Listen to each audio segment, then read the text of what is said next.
नमस्कार विद्यार्थी मित्रांनो, MST CET जी आपण रिव्हिजन स्टार्ट केले त्यातला दुसरा चॅप्टर मराठीमध्ये डिस्कस करतोय तो आहे AC circuit.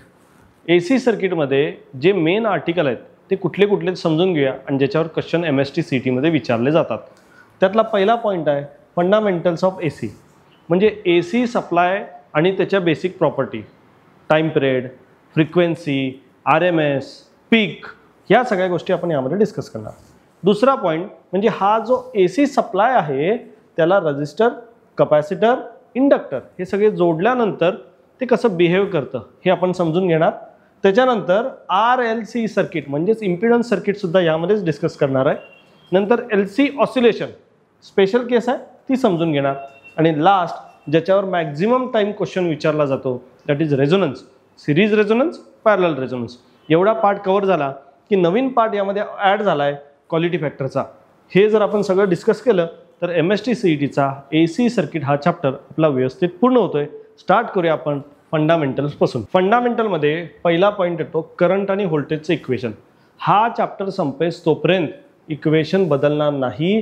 E = E0 sin ωt phase shift होईल पण पॅटर्न हाच राहणार आहे। त्याच्यानंतर काय आयचं equation I = I0 sin ωt phase shift आला तर बदल होणार पण बेसिक इक्वेशन हेच राहणार। आता यामध्ये लक्षात घ्या I0 E0 काय आहे तर ही आहे ॲम्प्लिट्यूड। ॲम्प्लिट्यूड म्हणजे सर्वात हायेस्ट व्हॅल्यू। कुठं असती सर्वात हायेस्ट व्हॅल्यू? एका डायग्राममध्ये मी दाखवतोय बघा।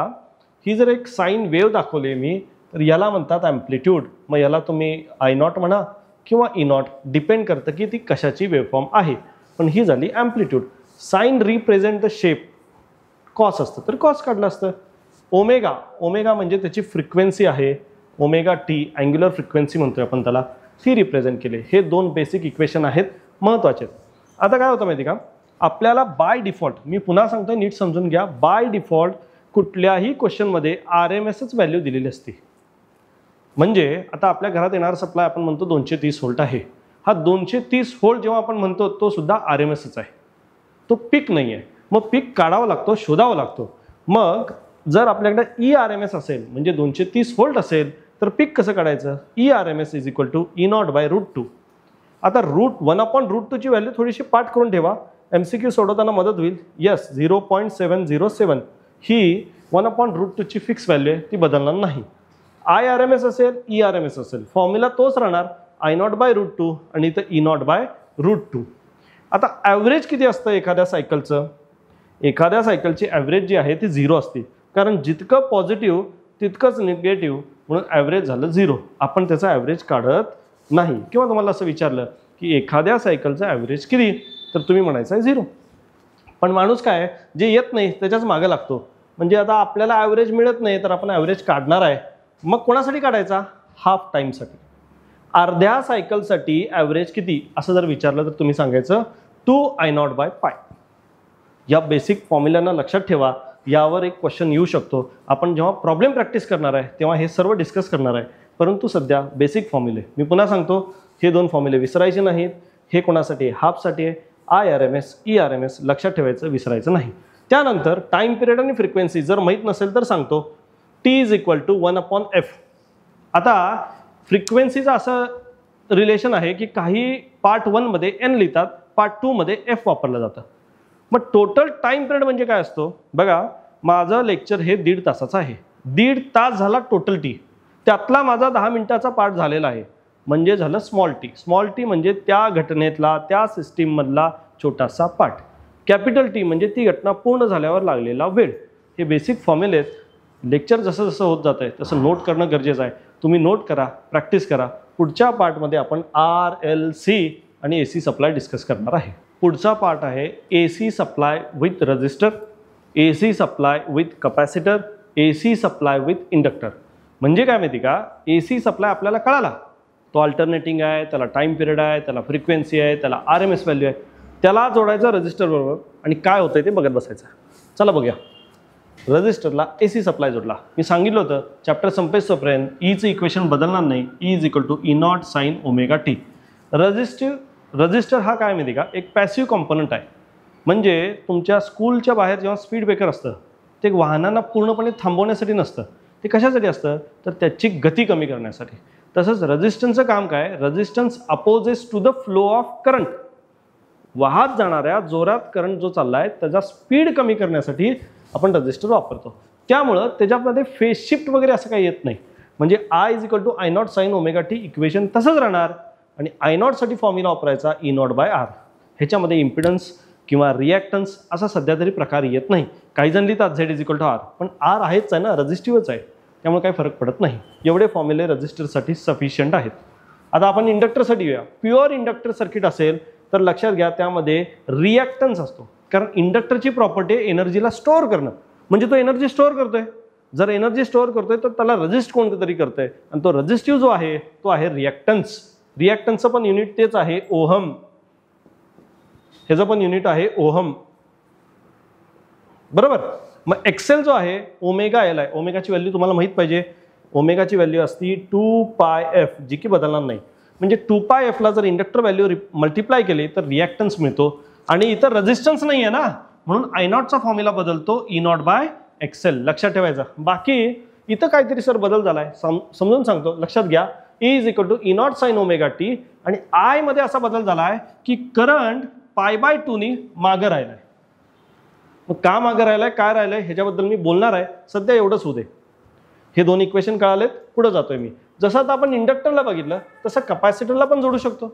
मग कपॅसिटरला जोडल्यानंतर पुन्हा इक्वेशन तेच E = E0 sin ωt. पण करंटच्या मध्ये इथं काय आहे बघा, इथं मायनस आहे, इथं प्लस आहे. म्हणजे हा लीड करतोय, हा लॅग करतोय करंटच्या पॉईंट ऑफ व्ह्यूनी. पण ते कसं लक्षात ठेवायचं मी सांगणार आहे. बऱ्याच जणांना ते कन्फ्युजन असतं. आता इथं करंटचा जो फॉर्म्युला आहे तो E0/XC आहे. हे मी C लिहिलंय, XC आहे. मग आता XCचा फॉर्म्युला किती रे, 1/ωc. मुलं काय करतात, असा प्रॉब्लेम आला की XC वेगळा सोडव, तो यात टाक, तसलं करायचं नाही.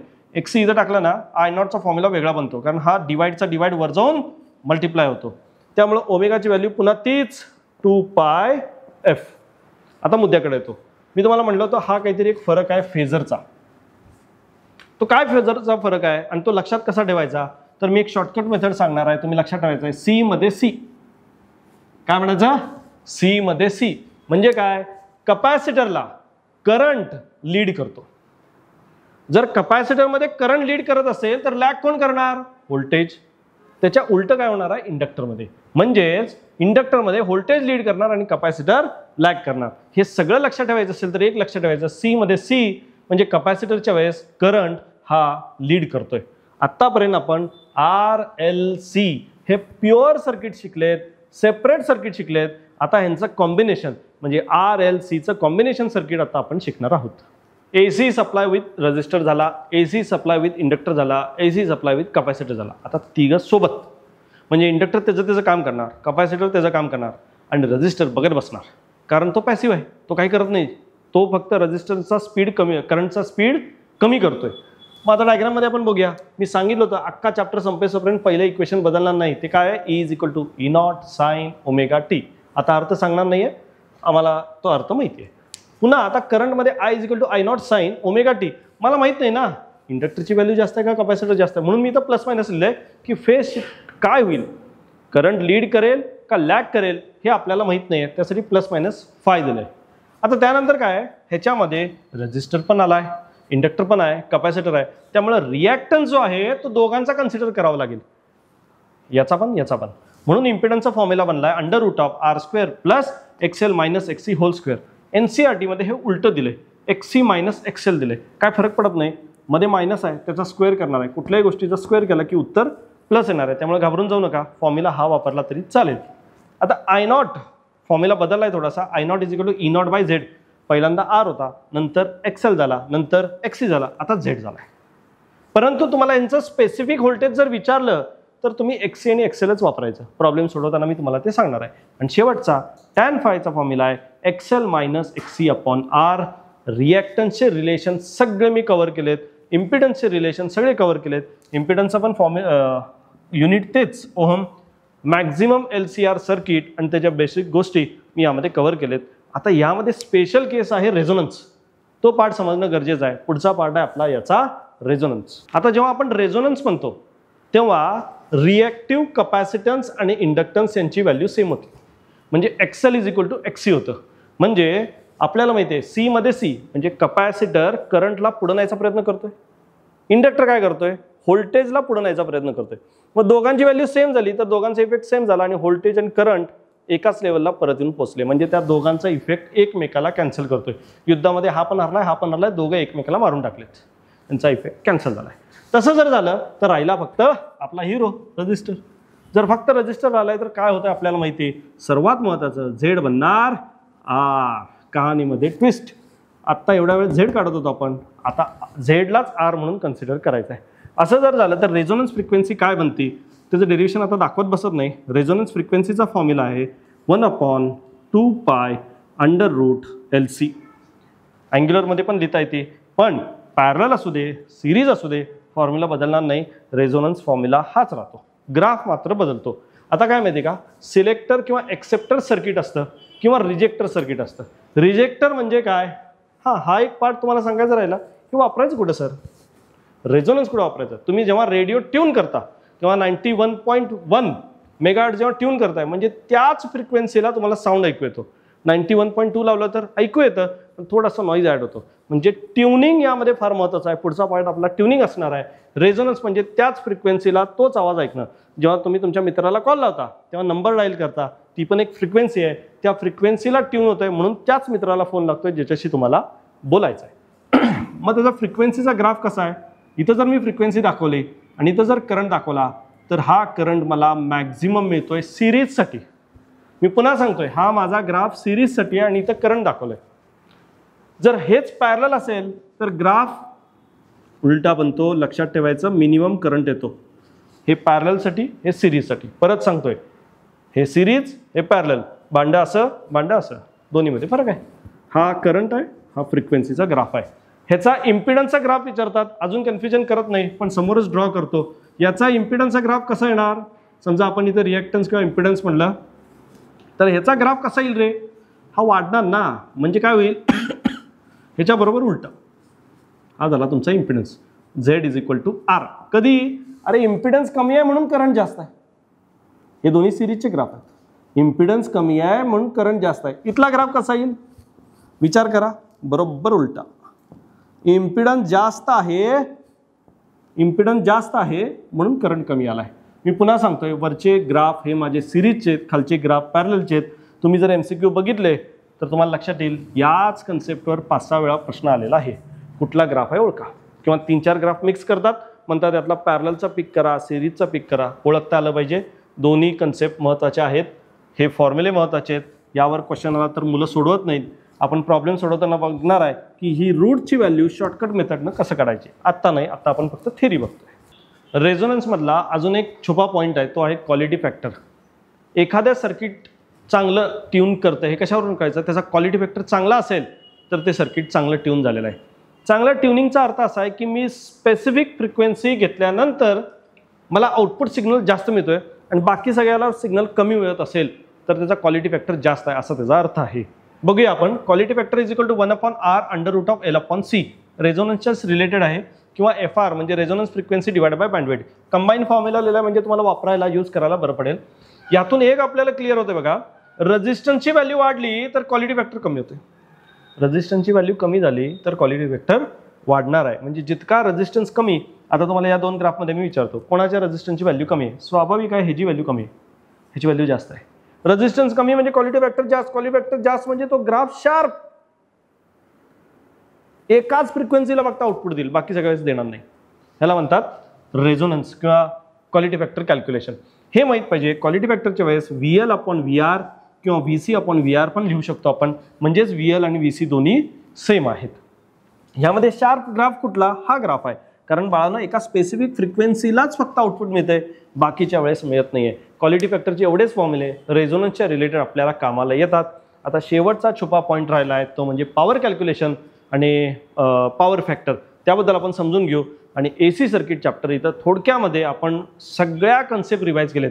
हे सगळे व्हिडिओ त्याच्यासाठी आहेत ज्याची थेरी झालेली आहे, बोर्ड परीक्षा दिलेत, पण एकदम शॉर्ट क्विकमध्ये आपल्याला AC सर्किट समजून घ्यायचं असेल तर त्यांच्यासाठी हा व्हिडिओ आहे. पॉवर कॅल्क्युलेशन, बऱ्याचशा पुस्तकामध्ये पॉवर फॅक्टर, पॉवर कॅल्क्युलेशन हे जे वेगळे वेगळे फॉर्म्युले दिलेले आहेत, मी एकदम कन्साइज करून 2 फॉर्म्युल्यामध्ये एक्सप्लेन करणार आहे. बघा तुम्हाला त्यासाठी जास्त फॉर्म्युले बघायची गरज लागणार नाही. पहिला फॉर्म्युला बघूया. Power is equal to ERMS into IRMS into cos phi. Cos phi जो आहे ना टोटल, इथं लिहिलं आहे मी परत, कॉस फाय जो आहे तो आहे पॉवर फॅक्टर. पॉवर फॅक्टर म्हणजे फाय नाही आहे, कॉस फायचं जे उत्तर येतं त्याला म्हणतात पॉवर फॅक्टर. मग पॉवर फॅक्टरचा फॉर्म्युला काय आहे? R/Z. हे दोन फॉर्म्युले आपल्याला महत्त्वाचे आहेत. रेझिस्टन्ससाठी हाच वापरायचा, पुन्हा इंडक्टर प्युअर इंडक्टरसाठी हाच वापरायचा, प्युअर कॅपॅसिटर हाच वापरायचा, आणि RLC सर्किटसाठी सुद्धा आपण हा वापरू शकतो. पुस्तकात डेरिव्हेशनमध्ये थोडेसे मायनर बदल दिलेत, पण हा फॉर्म्युला वापरला तरी उत्तर चुकणार नाही कन्फर्म. कारण काय, आपण ERMS RMS into cos five phase difference घेतलाय ना. मग प्युअर इंडक्टरला किती असतो टाकायचा, प्युअर कॅपॅसिटरला किती असतो टाकायचा, उत्तर बरोबर येणार. हा एकच पॅटर्न वापरायचा. हा पीक व्हॅल्यू दिली असेल तर आपल्याला ह्याच्यामध्ये बदल करावा लागेल. इथं पीक डिवाइड बाय √2 इंटू 2 होईल. पण पॉवर कॅल्क्युलेशनसाठी एवढा फॉर्म्युला सफिशियंट आहे. इथं तुमचं AC सर्किटचे सगळे पॉईंट आपले कव्हर होत आहेत, ज्याच्यामध्ये आपण फंडामेंटलपासून टाईम पिरियडपासून ते पॉवर कॅल्क्युलेशनपर्यंतचे सगळे पॉईंट बघितलेत. एक छोटासा पॉईंट बोलता बोलता राहिला, तोही सांगतो. LC oscillation. LC ऑसिलेशन असतं ½ LI² is equal to ½ CV². हा ऑसिलेशनचा पार्ट आहे. LC म्हणजे LC टँक सर्किट किंवा ऑसिलेशन म्हणतात. हाफ तुम्ही कॅन्सल करा, पण energy stored in inductor is equal to energy stored in capacitor. EMI मध्ये पण हा पॉईंट येतो, दोन्हीकडे वापरला जातो. पण कंबाईन क्वेश्चनला कामाला यावा यासाठी मी इथं लिहून दिला आहे. ही आहे एनर्जी स्टोर्ड इन इंडक्टर, ही आहे energy stored in capacitor. Thank you so much. तुम्ही हा व्हिडिओ बघितला आहे डिटेलमध्ये आणि नोट्स काढल्या असतील. काही डाऊट असतील, काही क्वेश्चन्स असतील, कमेंट करून कळवा. नक्कीच आम्ही त्याची उत्तरं देऊ.